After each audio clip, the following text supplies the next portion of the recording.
Okay, so last week we talked about the organization and authorship of the New Testament or the Old Testament / Hebrew Bible, right? And we talked about what we sometimes call the Old Testament. We also call the Hebrew Bible. Do I recall what the Jewish people call it? The Tanakh. Tanakh, which is an anagram for Torah, Nevi'im, and Ketuvim. This meaning the law or instruction. This meaning prophets. This meaning writings.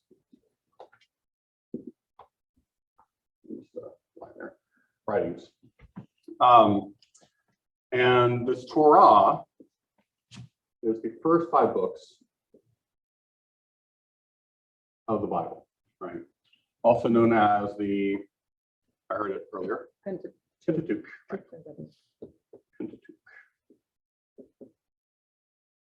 Which literally means 5 books in Greek. All Pentateuch means 5 books. Yeah, so we're obviously looking at Genesis, which is the first book, and therefore lays in the Torah. So the Torah is the underlying foundation of all this other stuff. The prophets are interpreters of Torah for their current situation, and Ketuvim, the writings, are things that are inspired that kind of flow forth from Torah. That's your basic breakdown of the organization. Any questions on all that? If you want the full spiel on all this, we have the video online on our YouTube to watch. All right, and then we come over to the authorship, documentary hypothesis, which is the sort of standard understanding among scholars about who wrote the Bible. And the mnemonic for this is JEDP. This J being a German J or Yahwist. E. Hey, Putnam. I'm so sorry. No worries. We're just doing a little quick review of last week. The E stands for Elohist.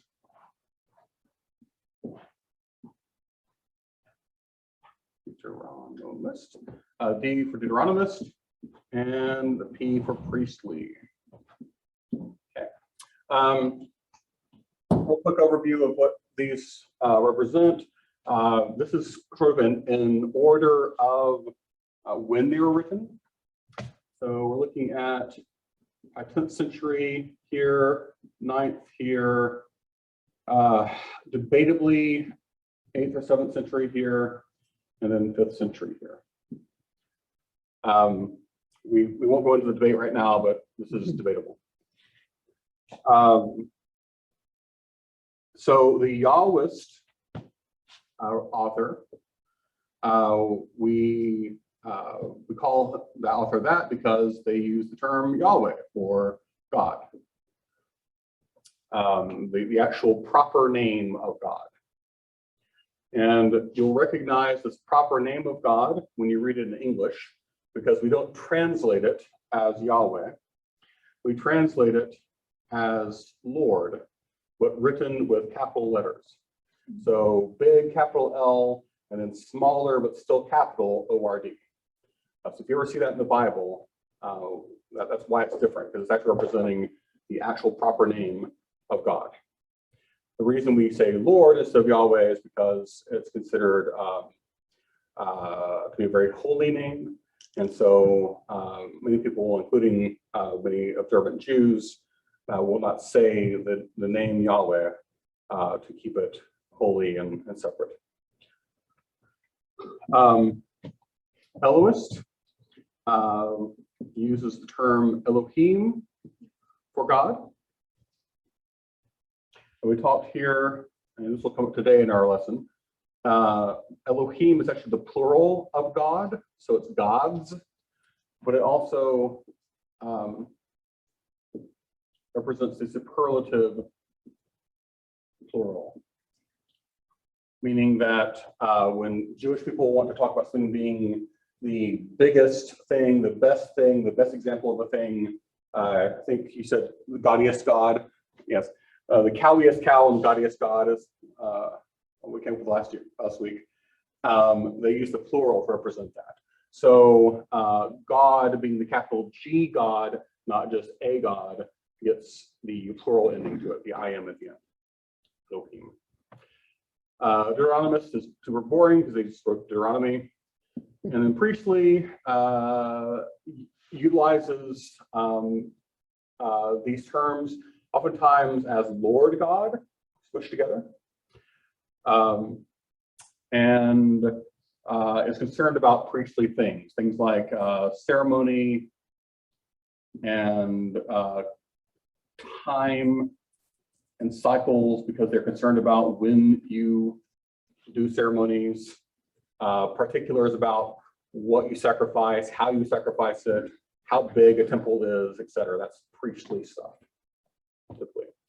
And you also, as you go along, get a transition from a very kind of worldly, anthropomorphic understanding of God, a very immanent understanding, someone who's a God who's right there with you, into a transcendent God.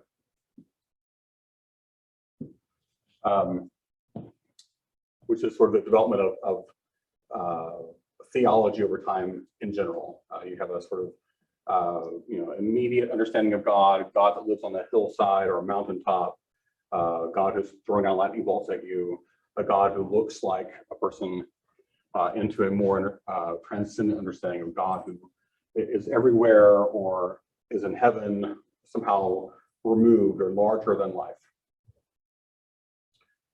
So that's a quick overview of these various authors.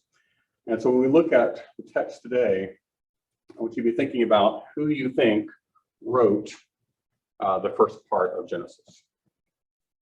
All right, any questions on all that? This is a review for some folks, probably from EFM. All right.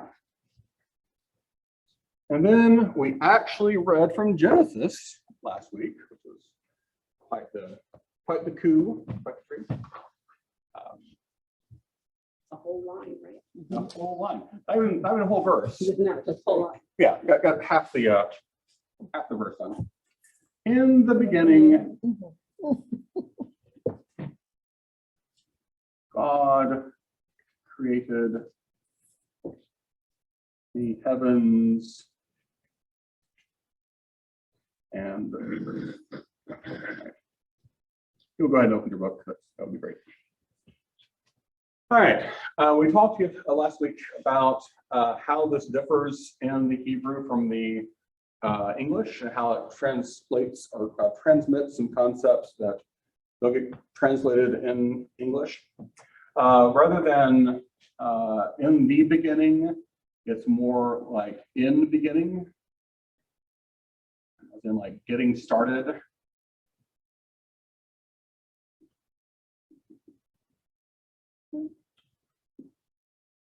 So it's not so relegated to one time, but has this idea of this process that's beginning right now. We talked a little bit about the imperfect and perfect last week in verbal forms, that Hebrew uses aspect and not tense when it comes to verbs. We're used to having tense in our verbal forms, But we also have aspect. An aspect, we talk about perfect and imperfect. Like we'll have perfect participles and imperfect participles in English, right? So all of Hebrew verbs fall into one of two categories, perfect or imperfect, which is complete or incomplete. Incomplete. And most of the time, the Bible, Hebrew writing takes on a narrative form wherein they use the imperfect verbal form, verbal aspect. The things are ongoing. And we went into detail on this last time, so I won't go too deeply, but it has the ability to transport the listener into the story. So they become part of the story. That this is happening right now, that you are in the moment of this story happening. Right? Now, that is very much the case.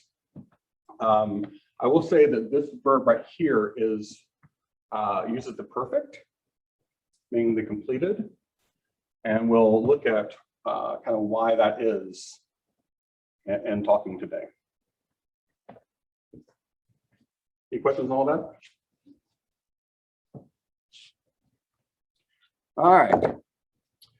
So these words, this is Bereshit bara Elohim et ha shamayim ve'et haaretz in Hebrew. And this word created, bara, in Hebrew, comes from the verb separate. It doesn't mean create, but it has this root to it. It comes from this root verb of separate, cut, cleave. And what we're going to see is that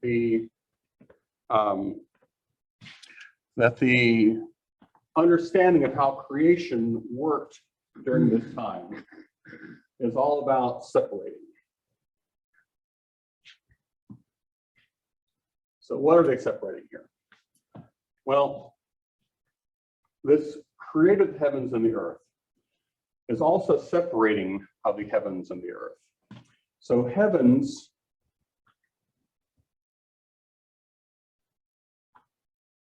is Shamaim, and waters, ocean waters, is Mayim.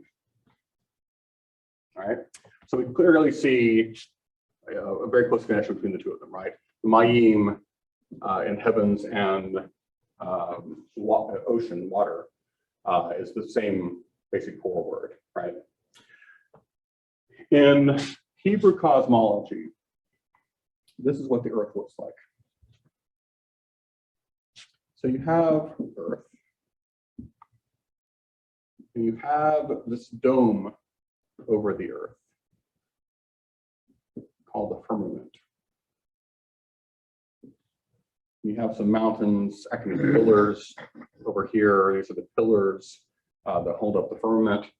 And down here you have actual pillars supporting this whole enterprise. So we talk about the pillars of the earth. If you read about the pillars of the earth in the Bible, this is what they're referencing, the actual pillars that support the earth. And down here is Sheol, the afterlife, which isn't much of a life at all. It's just kind of a repository of the dead.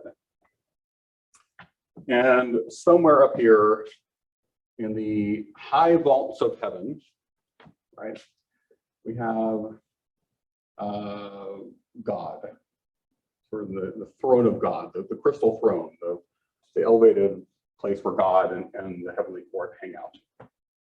Okay. And all under here under the earth, and up here is water. There's all water here and water here. When we read in the story of Noah, the flood, it says that God opened the floodgates in the firmament, meaning that he opened the portals that held back the water, and it all came flooding back in. So what God is doing here when he creates the heavens and the earth, when he's separating the heavens from the earth, is he's creating this firmament that pushes the earth and the firmament, that pushes the water away. And in this space, life can exist. Once you get the water out of the way, life can grow. Okay. Any questions on that so far? Okay. So let us keep reading here. Heavens and the earth. What's next verse? Verse 2. The earth was a formless void, and darkness covered the face of the deep, while a wind from God swept over the face of the waters. Great. All right. The earth was formless. Now, first off,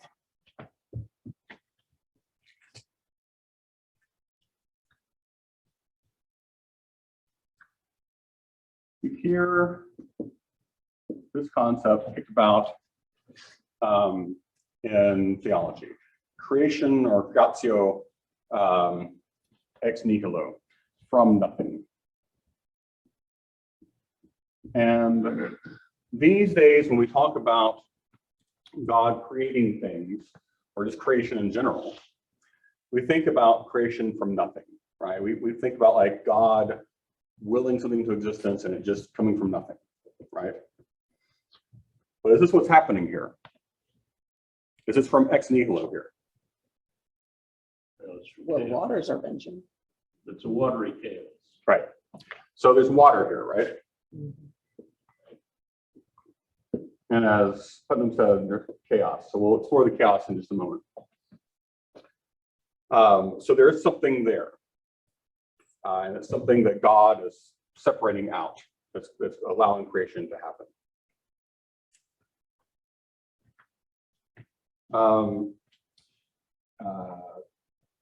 Tohu vabohu, formless and void. This is the earth was formless and void. Tohu vabohu.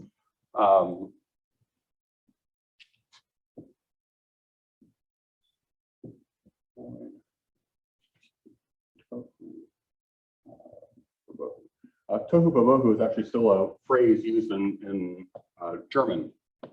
They'll use tohu vabohu for like pure chaos, pure, it's pure bedlam. Face of the deep, formless and void, and then was over the face of the deep. This deep is tehom in Hebrew. Now, tehom is a particular kind of word for waters. Whenever you're talking about water that is, this is the waters of chaos. As Putnam was saying, this is the waters of chaos, tehom. And whenever you read about this in the Bible, it represents chaos, the unformed chaos that's out there. And so this up here is tehom. This down here is tehom. This is chaos.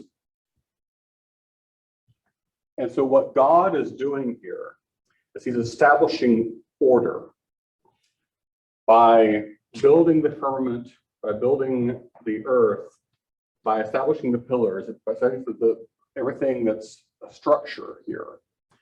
He is imparting order over the chaos. And this is the actual act of creation. In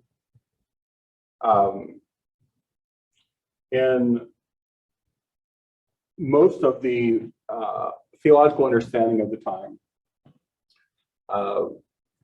life itself is utterly dependent upon the acts of priests, and actually the acts of the god emperors, the god kings of the time, enact certain rites. If they don't do it correctly, then the crops don't grow, the sun doesn't rise, all these things. But in the Hebrew theology differentiates because God has already allowed creation to happen. He separated the waters from the chaos from the order, and it allows this sort of space for order to take place. And in it, you can have crops that grow. This work has already been done. And we'll see this later on in this reading as well. But separating of the chaos waters allows life to happen then. Any questions on this so far? All right. So Tehom, does anybody know the name Tiamat? Anyone heard that before? Tiamat? Yeah. That's in Mesopotamian myth. Babylonian. Mhm. Babylonian. Yep. Yep.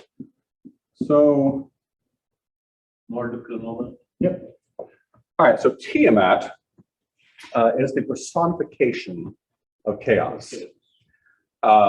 She's the personification, is a female deity, female demiurge, this personification of these chaos waters. And this word Tehom is actually just the Hebrew derivation of that word.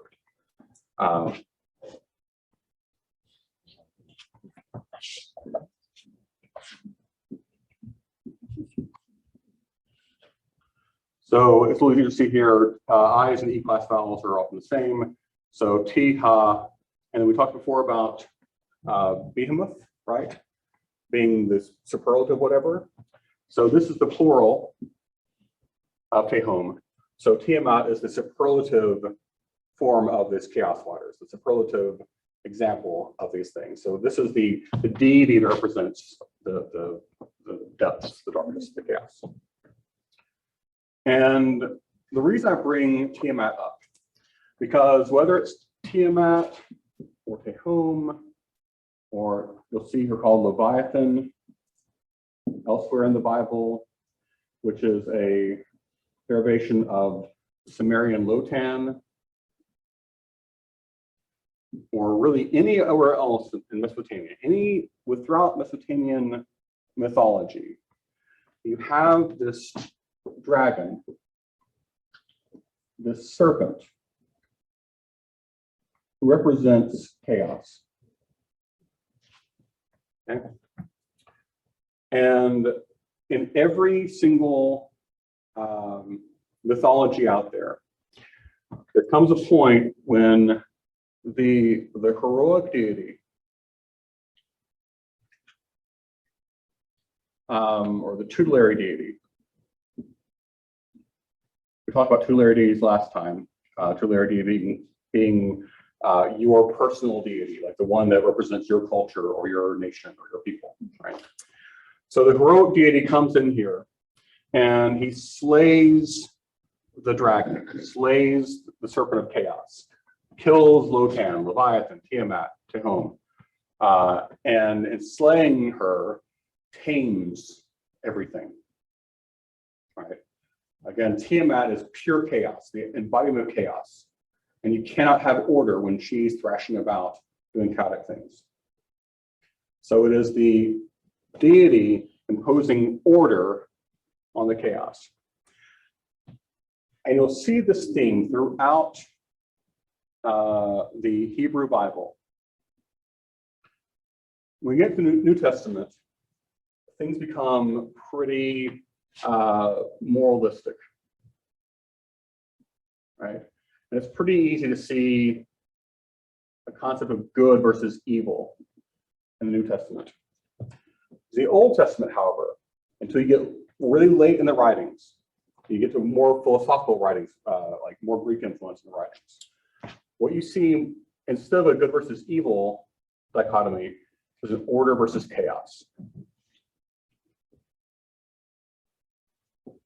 Now, order is good and chaos is evil, but the actual morality of good versus evil isn't the concern. It's the morality of order versus chaos.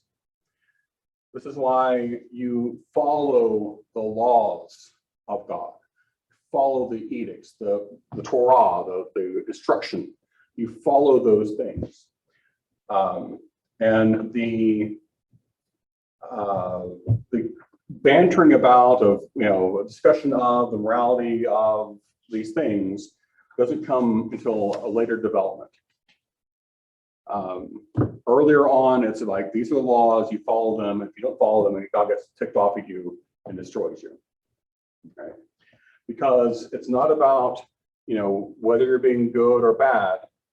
It's about, are you allowing chaos to seep back in? If you're allowing chaos to seep back in, then you're about to undo all the good works of God. So God is trying to keep you from messing all of this up. And when you don't follow the rules, when you don't follow the law, that's when everything turns to chaos. Are your crops going to hell? Is your empire falling down? Are barbarians sacking your city? Is your life falling apart? Well, it's because you're letting the chaos in.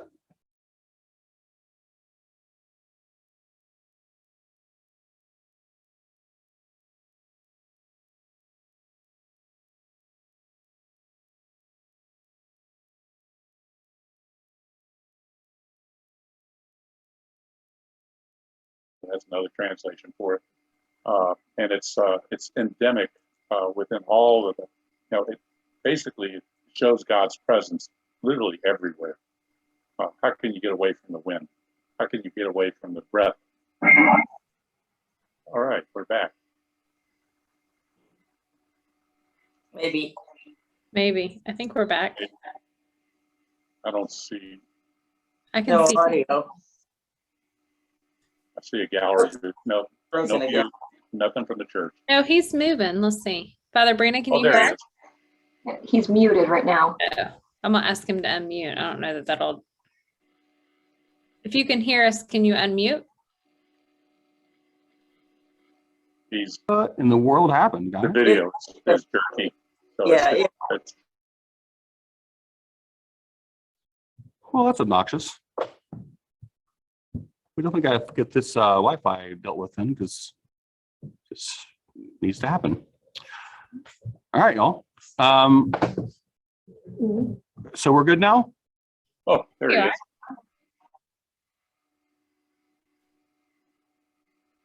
You gotta unmute. I can. All right. Oh, there we go. There you go. Okay. Well, I switched over from 2.4, which should be the more stable version, over to 5.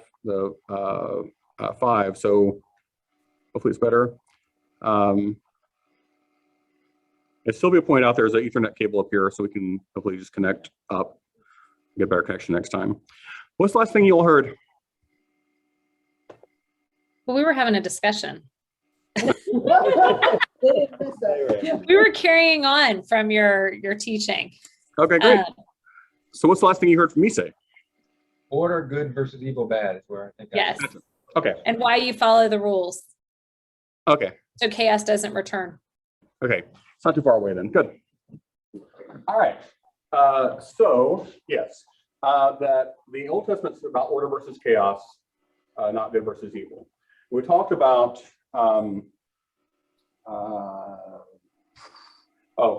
Sylvia said it must be a hard way to live with you can do all things you're supposed to be doing, but weather comes through and messes you up.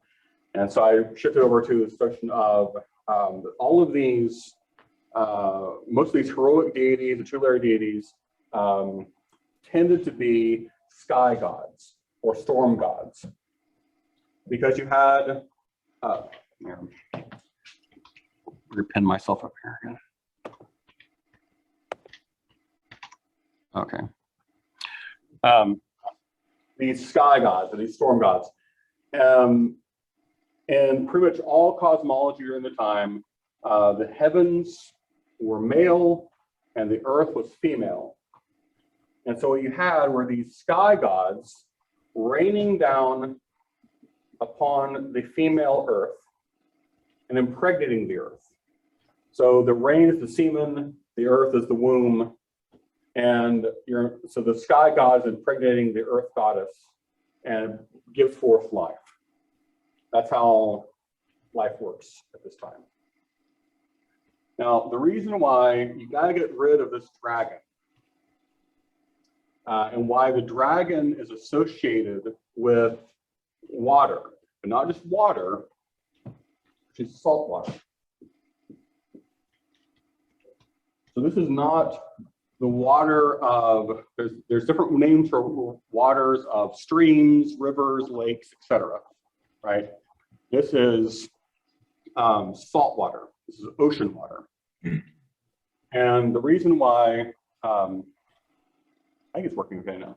Yeah, and this isn't long enough, but there used to be a really long one tucked in there for when we did karaoke and You did karaoke? the Girl. cafe night. All right. Oh, not me personally. the host. Oh, I can get into that though. All right. Karaoke night coming soon, y'all. All right, so salt water. The reason why salt water becomes the big evil during this time is number one, of course, salt water will kill crops, right?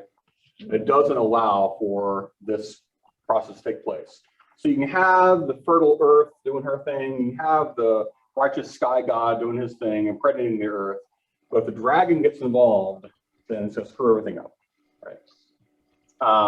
This also underlines the idea of, the dragon stealing, absconding with the woman, and the heroic person having to save the woman from the dragon. This is the origins of all that. Okay. So we have the chaos dragon coming in. In this area, you have very capricious weather. Weather, here's my expert Mediterranean map here. You have the weather patterns coming off the Mediterranean Sea, right? And there are mountains here. And when that weather front hits those mountains, it causes all kinds of weirdness, all kinds of weird weather patterns on the other side, right? And so what you end up with is, you can have lots of rain while your neighbor a mile down the road in his farm doesn't get any rain. Why? Well, meteorologically speaking, it's because the weather patterns are all jacked up. But we all know back in that day that why is because you sacrificed the right thing to God and your neighbor did not. Or your neighbor's been cheating on his wife, so it's probably being punished by God, or whatever it is, right?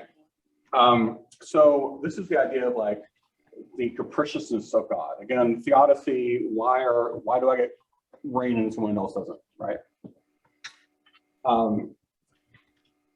And so we have what are known as wadis. Okay, backing up a bit. Jerusalem, for example. Jerusalem gets just as much rain as London does. What? We think of London as constantly raining, constantly drizzling, right? And it is. Jerusalem gets the same amount of rain every year that London does, but they get it all at one time. Yeah. They don't get it sprinkled over most of the year. They get it intensely dumped on them. And what that causes is, it causes dry earth and what are known as wadis. And wadis are basically riverbeds. They're mostly dry most of the time. But when it rains, all the rain comes down off these mountains, these hills and stuff, and they rush into those wadis. And because the water is so dry, it's not soaking up things very well. And you get this rushing water coming through these wadis, very rough, chaotic sort of way, right? And so you get this idea of very violent weather actions happening. And we'll explore that in a little bit. We talked about behemoth last time. We have Leviathan and behemoth, water bad guy or water bad gal, and earth bad guy. The behemoth represents hippos. You're generally seen as a hippo, and who hang out in riverbeds, right? So he represents this like destruction, this rushing, trampling destruction that kills people. Okay? But what also happens when you have this water that quickly moves over the earth like this, you have a lot of stuff that's sediments put down, and you have in this area, you have a water table that's very close under the ground. So in sort of more fertile, that are able to handle themselves areas, you don't have this. But you have a tremendous amount of saltwater tables just under the ground in this area. And when the water on top quickly hits the area, what do you think happens to the salt water underneath? This capillary action sucks it up through the earth, right? And so when the waters rush over here, they don't stick around to actually irrigate in a nice way, but it causes the capillary action of the water to seep up through the earth, and it deposits all that salt on the earth. So when you have flooding, chaos, a loss of order, it causes the salt water, which is the tehom, the chaos waters, to seep up from the earth, which you all know is under the earth, right? That's where it is. So the earth, this water comes up from the earth, seeps up, and it kills all your crops. So chaos from above and below. Right. So what happens, and this is cosmology. All cosmology is science, right? Like our cosmology, how we go around the sun and we rotate, all these things. We base that on our science. Well, they are too. Their cosmology is based on science. And their science is observation of how these things work, right? I mean, we know that these water tables are seeping up from under the earth. So there must be salt water, and it's salty, it's brackish. And so we know that there must be salt water under the earth. And we know it kills our crops, so it must be evil, right?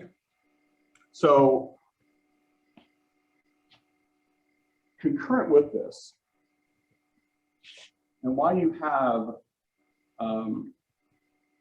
gods and kings being understood to be basically the same things, right? Like most kings are either gods themselves or the descendants of gods. Right? Society as a whole is based on city-states at the time. So you have, let's say, Jerusalem or Babylon. And there are these cities, and around these cities, you get some order going on, right? So if you have a strong king, then the king has armies, people can protect these areas, keep the brigands out, keep wild animals at bay, that sort of thing. And if you're prosperous, then what you have is you have things like aqueducts coming in. Aqueducts coming in, and then you get irrigation systems all through these areas.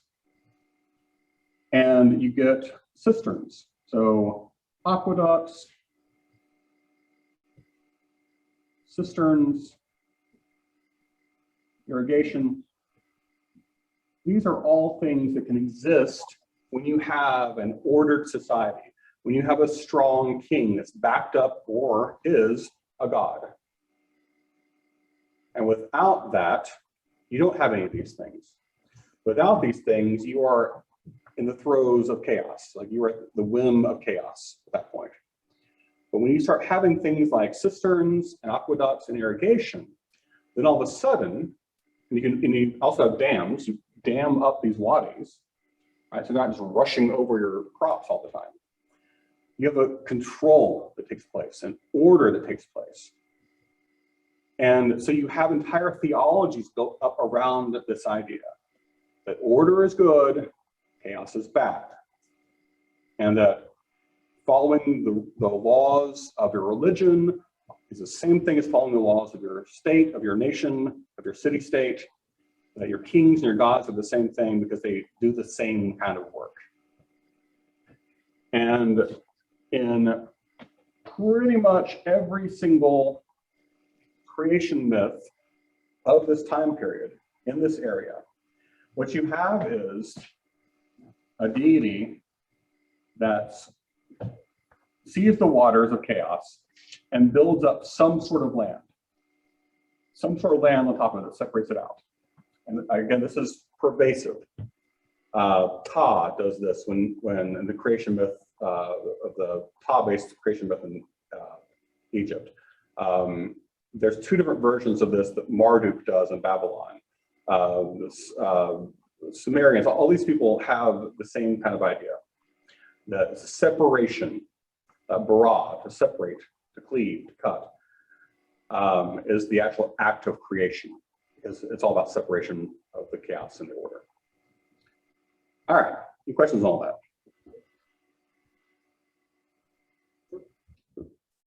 A whole lot of info dumped on you.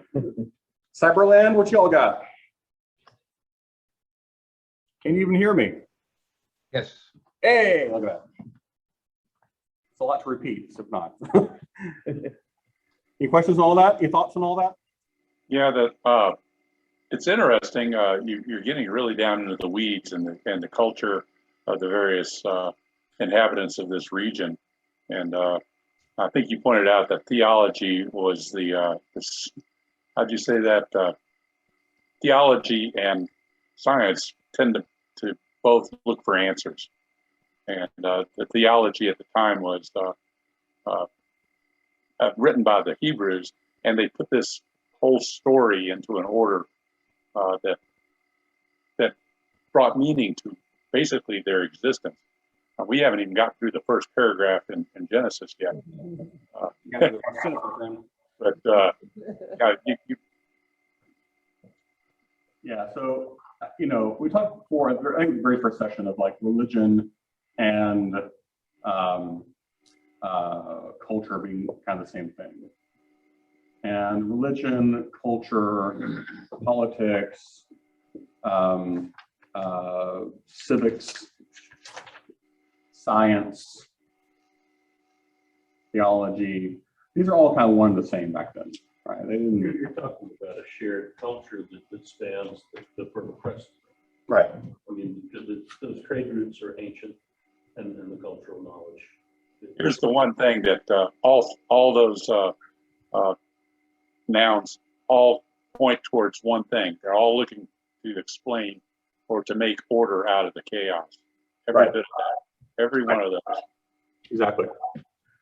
All right, so as Putnam was saying, this is sort of spread throughout the whole Fertile Crescent, and it was. So you can change the name of the gods, you can change the particulars of the myth, but this was the cosmology of the time. This is just how everybody knew these things worked. So when you're setting up the creation story in Genesis, we're adding on our own, the Hebrew people are adding on their own theology on top of it, but they're building on what everybody knows. They're not trying to reinvent or go against the cosmology of the time. They're just existing in that ecosystem. So, take home, we are creating order from chaos now. In the, going back to this verb bara, to create, create, from root meaning to separate, to cleave, cut. In the Enuma Elish, which is oftentimes talked about when we talk about Genesis. This is one of the Babylonian creation myths, or it contains what Babylonian creation is. As I said before, there are several Babylonian creation myths, several that include the same deities. But in the Enuma Elish, you have the principal, well, not yet the principal deity. You have a deity named Marduk, who was a heroic deity. And all of the other gods are getting their rears kicked by this Tiamat. And none of them can defeat her. And she's running roughshod over everything. Well, Marduk steps up and says, if I can defeat Tiamat, then I want to become the king of the gods. And the gods are in such dire straits, they say, okay, fine. This is life or death for them. So yes, that's the deal. So what Marduk does is he kills Tiamat and he slices her in half. He cleaves her in half, and it's her body that forms the firmament and the earth. And the same idea, again, is held out through different myths at the time.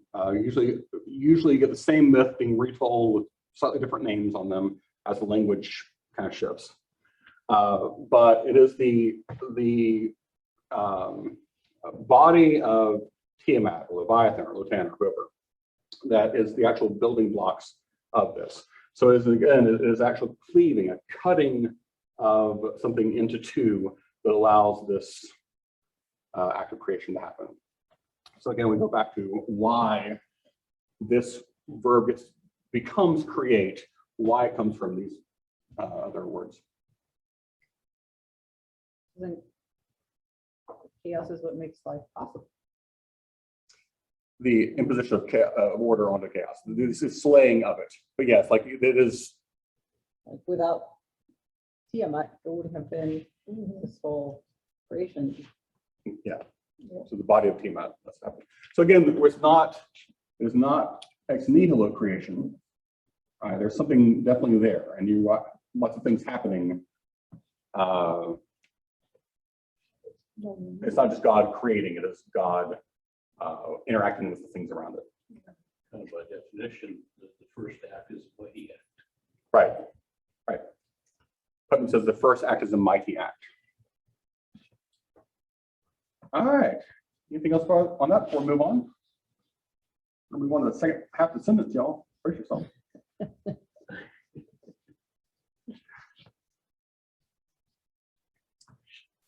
How are we on time? 7:30. Good. Okay. And the spirit of the deep. All right. Spirit of God. Sorry. The spirit. How's your Bible read? What comes next? Then God said, "Let there be light." Before that. The wind from God sweeps over.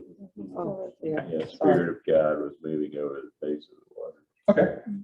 So the spirit, wind, I'm gonna throw breath up there. So this is ruach in Hebrew. If you listen to my sermons, I might have mentioned that spirit and breath are the exact same word in Hebrew. Also the same in Greek, which is pneuma. So either way, wherever you're reading the Bible, whether it's Greek or Hebrew, spirit and breath are the same thing. So we're talking about the Holy Spirit, talking about the Holy Breath. It's the Spirit of God, it's also the breath of God. And this word, Spirit was moving. Spirit of God, what was the Spirit of God doing? Spirit of God was moving, or Moving over the face of the waters. did I hear blowing at some point too? Yeah, my version said blue. Swept. It was wind blowing over them. Other version says hovering. Yeah, mine says hovering over the water. Hovering. Good. All right. Mine says swept. Yeah. Swept. There we go. The word in Hebrew is mahaparet. And this hovering is probably the closest word to what mahaparet represents. It comes from the root of what a mother hen does over her brood. So when a mother hen sits on her nest, on her eggs, and incubates them, that's what this is. So the Spirit of God, the Holy Spirit, what we would say, is acting like a mother hen to its unborn brood, unborn children at this point. All right. All right. We got more chaos over here, y'all. Yeah, was hovering over the face of the waters. Now, I'll point out, this again is waters, not deep. So there's more life here, mayim, not tehom. Okay. Now, any questions on that? Great. Now, let's get to the actual exciting parts here. What happens next? Verse 3. God said, let there be light, And there was light. yeah, that's pretty cool, huh? So, God said, let there be light. There was light. Okay, so pretty great in the English. In the Hebrew, I think it's cooler. Vayomer Elohim Yehi Or. Vayehi Or. So in the Hebrew, it literally says like, God said, there is light. Vayehi Or. And there is light.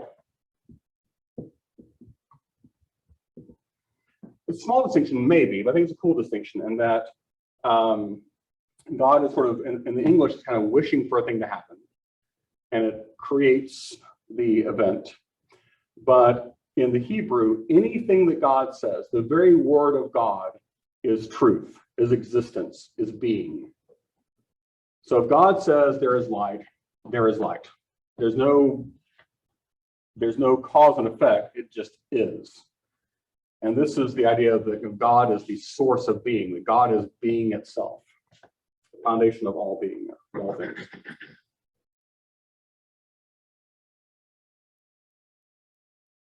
Any thoughts there?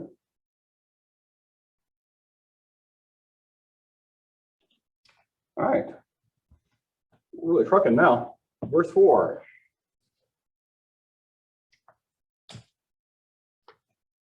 And God saw that the light was good. And God separated the light from the darkness. All right, good. So again, we have separation as the act here. Chaos from order, darkness from light. It's all about separating things out and making that space for light to happen in. Keep going. God called the light day, and the darkness he called night. And there was evening, and there was morning, one day. Good. And this internet really is not great.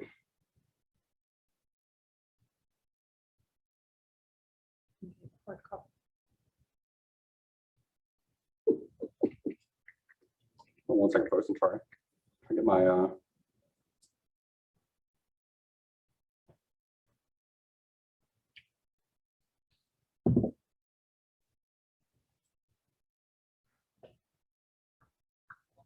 Okay.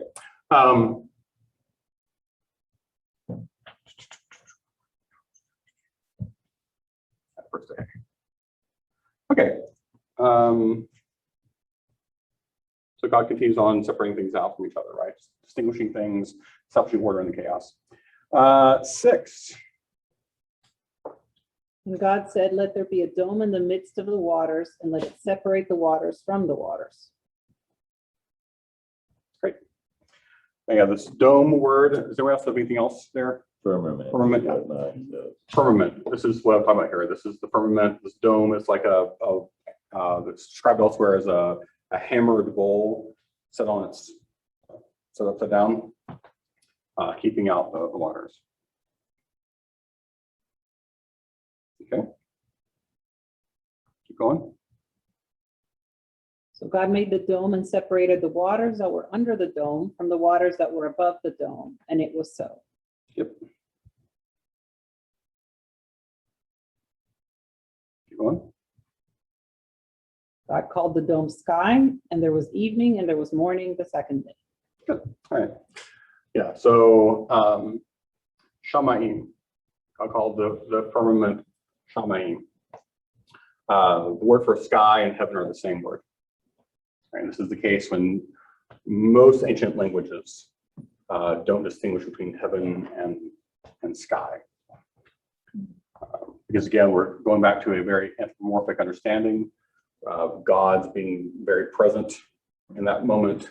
And so when you're looking up here, you know, the gods are hanging out in this area. There's also not, at this point, there's no well-established afterlife. Later on, you do get this idea of a Sheol, but Sheol is more like a Hades understanding, like a sort of a repository for dead souls. But you don't have an idea of heaven and hell for a very long time. And it's certainly not an afterlife where you get rewarded or punished for anything. And so heaven doesn't have to be a place where humans can hang out. But it can just be the domain of the gods, where the gods hang out. And so most of the time, gods will live on top of mountains, hills, things like that, up in the sky. This is why you have things like Mount Olympus, right? God's on a mountain. All right. Any thoughts on all that, y'all? Online folks, how you doing? Good. Yeah, everything's fine. Yeah. Good. All right. Are you all turning your videos off so you don't tax the system too hard? Yeah, pretty much. I was getting a beer. All right, keeping it real. Good. All right. Okay. Shall I move on? Third day, verse 9.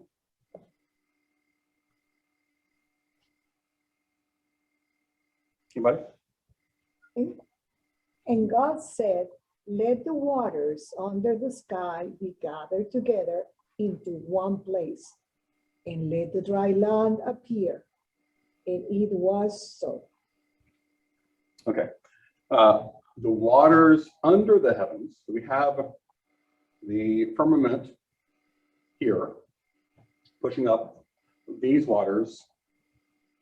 And then we have now the earth being established and these other waters being collected under the earth, right?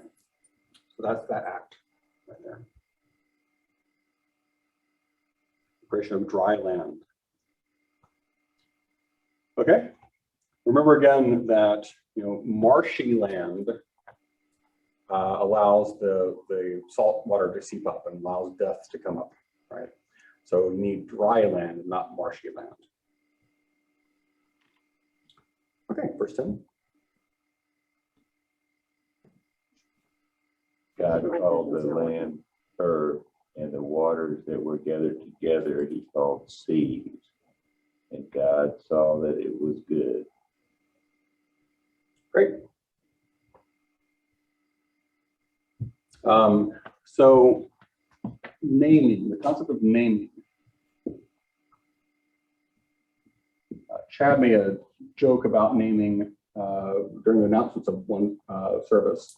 So naming in this culture represents ownership and control. So when God names these things, he's saying that he is the owner and Lord of these things.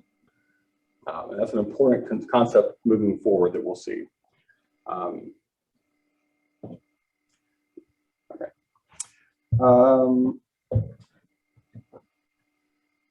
Keep on.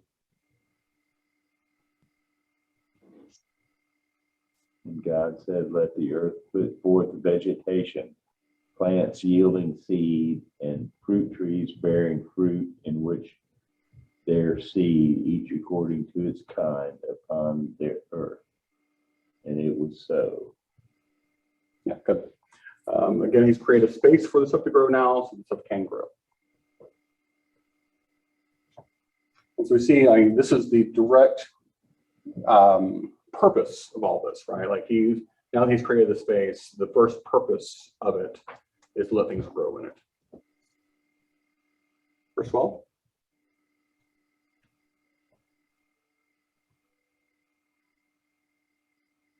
The earth brought forth vegetation, plants yielding seed according to their own kinds, and trees bearing fruit, in which their seed according to its kind. And God saw that it was good.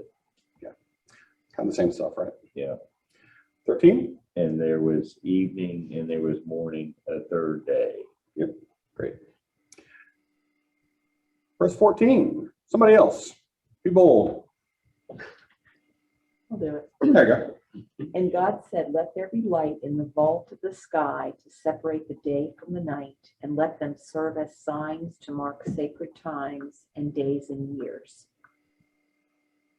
And let them be lights in the vault of the sky to give light on the earth.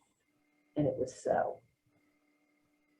God made two great lights, the greater light to govern the day, and the lesser light to govern, the night. He also made the stars. God set them in the vault of the sky to give light on the earth, to govern the day and the night, and to separate light from darkness. And God saw that it was good, and there was evening and there was morning, the fourth day. Great. Okay. So this is pretty tortured language here, right?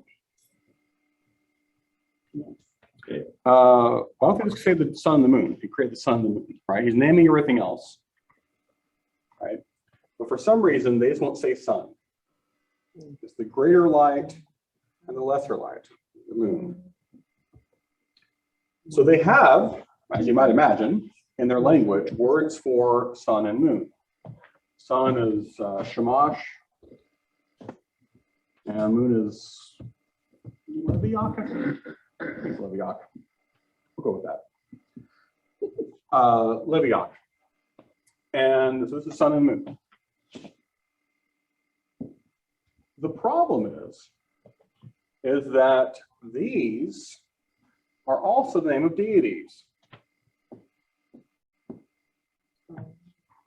So, I mean, yeah, people worshiping the sun and the moon, right? Helios as the sun god, Ra as the sun god, Sin as the Akkadian moon goddess, Artemis as or Selene or Hecate as the goddesses of the moon in Greek mythology. So wherever you go, you have people worshiping the sun and the moon as deities. So what the author here is doing by saying the light and the greater light and the lesser light is avoiding saying the name of gods in this moment. Why? Separating from this notion. Control. Control of what? If you can name it, you can control it. So you don't name God because you should not control God. God will not be controlled. Well, no, these are gods. These are created gods, right? These are the gods of the sun and the moon. Okay. Well, that is why you don't pronounce the name of Yahweh, right? You certainly don't name Yahweh. You haven't given a name to Yahweh. Maybe because it's not about the sun and the moon, but rather the act of creation. So what God is doing and not what he's making. Okay, okay. Well, what about, so does this author want to promote the idea of the existence of other deities? No, probably not. We probably want to be universal to lots of different people reading it, right, or hearing it. Maybe we want universality, or maybe just want no other gods in this text, right? So we have Elohim, literally big G God, OG God, doing his thing here. And no other gods are mentioned. No other gods are involved. No other gods are around.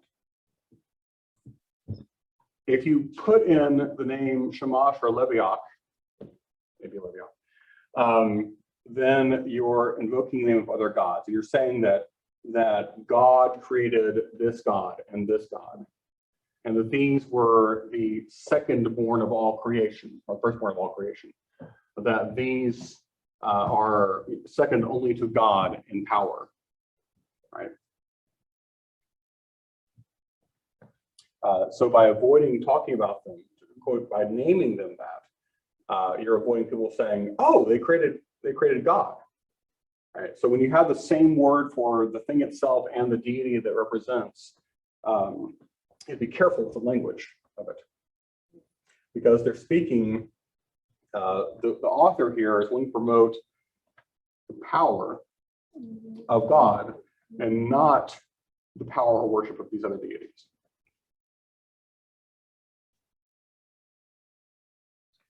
All right. Any other thoughts on that?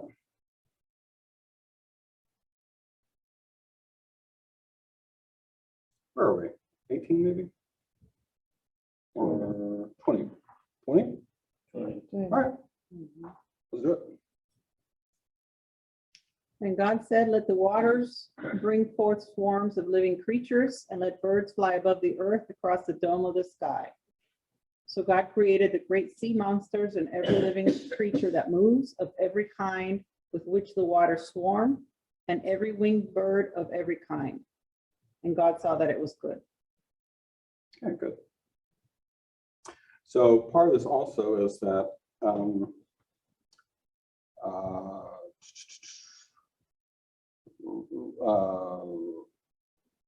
living creatures and things that fly, things in the water, that these are things of God, not of, again, Tiamat or Leviathan, who in other mythologies, the things of the deep, the monsters of the deep, creatures of the deep, were the offspring of that water deity. So this is, there is no life in Tiamat, in the chaos, life that only belongs to God. All right, 21. Oh, reverse it up, sorry. 22 then. God blessed them, saying, be fruitful and multiply, and fill the waters in the seas, and let birds multiply on the earth. And there was evening and there was morning the fifth day. Great. 24. And God said, let the earth bring forth living creatures of every kind, cattle and creeping things, and wild animals of the earth of every kind. And it was so. God made the wild animals of the earth of every kind, and the cattle of every kind, and everything that creeps upon the ground of every kind. And God saw that it was good. Great. So, so there is a distinction being made here of cattle.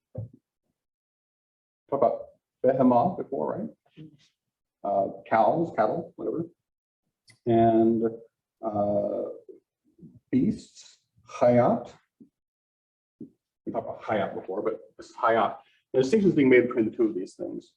And later on, you'll see a development of that beasts are the things that live outside of civilization, and of course, cattle, domesticated animals, things that live inside civilization, right? So these are things of order, and these are things that are more chaotic. They're not really chaos, but chaotic. And so these are the things that live out in the wilderness. When people go out, all these stories, people in the wilderness, the Israelites, the Elijah, Jesus, all these things. When you're out in the wilderness, you encounter these hayat who are outside of the control of your religious system. So they're not domesticated, they're not controlled by your system, but they're still creatures not of any other evil thing, any other chaotic thing, but they are creations of God. So God still holds sway over them. So even when you're in the wilderness, removed from civilization, when you think you might be at the whims of chaos, you're still not. God still has control in those areas. And because you're removed from civilization, you can't rely upon that anymore. You're fully dependent upon God at that point.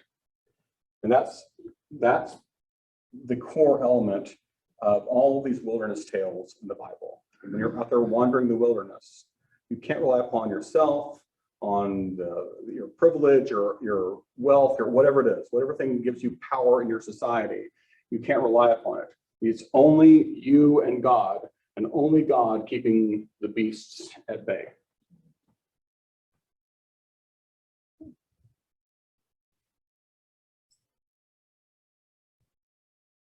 Okay. Let's stop there and talk. I got about 8 minutes to talk. We'll get into creation of humans next time. That's a whole thing. People always complicate things, right? Where it goes downhill. It is, that's right. I think it's pretty great at this point. All right, any thoughts on all this? Big picture thoughts or questions or ideas?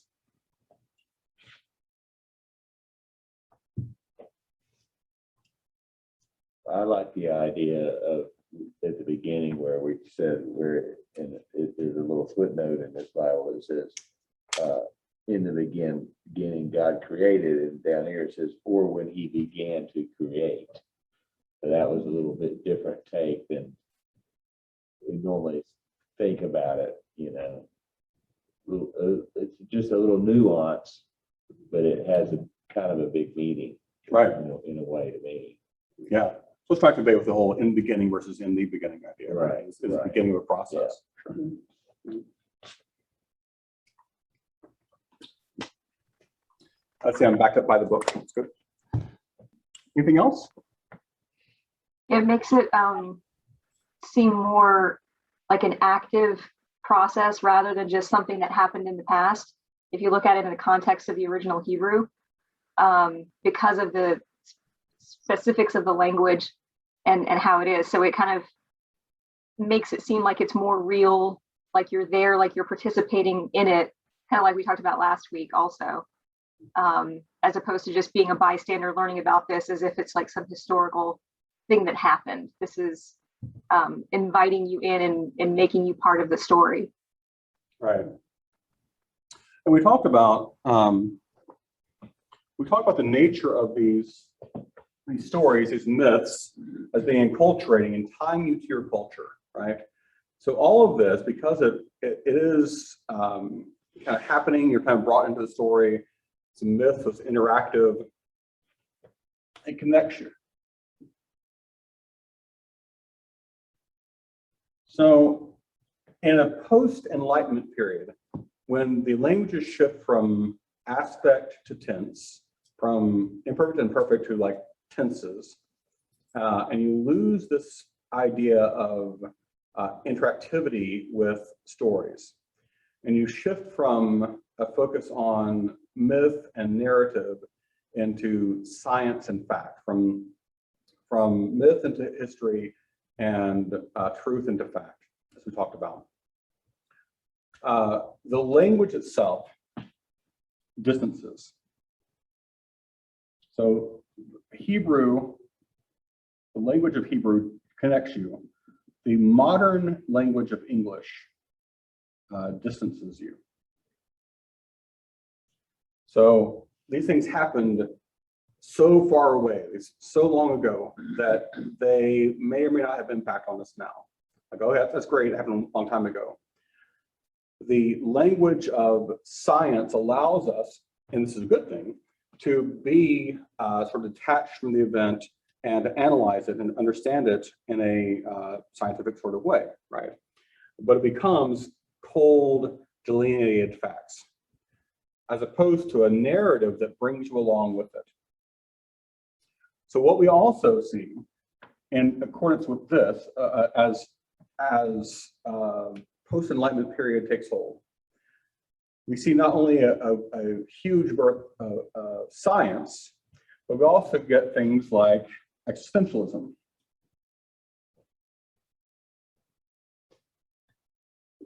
Philosophies that talk about disconnect, that suddenly human beings find themselves in a state of ennui or existential crisis, states of disconnection from each other, from themselves, from any sense of meaning.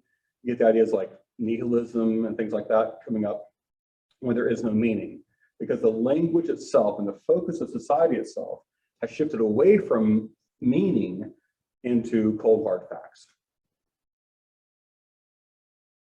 And so this is why you need the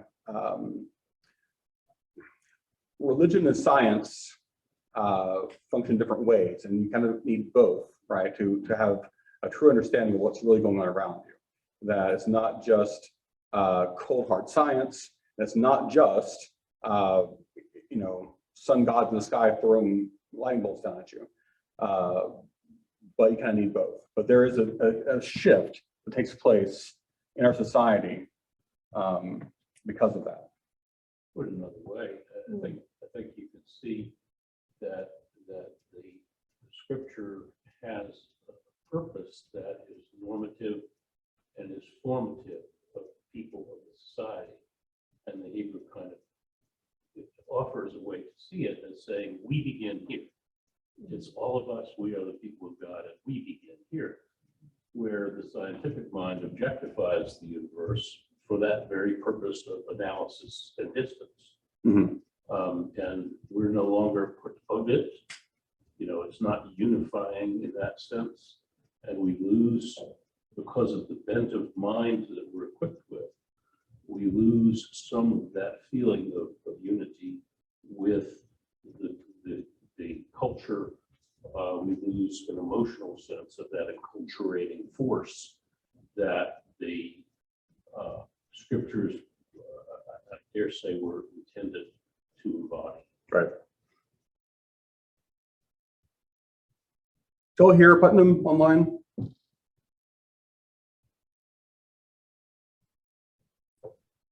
If not, it's lots of good stuff. You should crank up your volume with me. We could hear most of it. Okay, good. Anything else, y'all? Cool. We'll kick off next time with launching into humans and all the wacky polarity that ensues.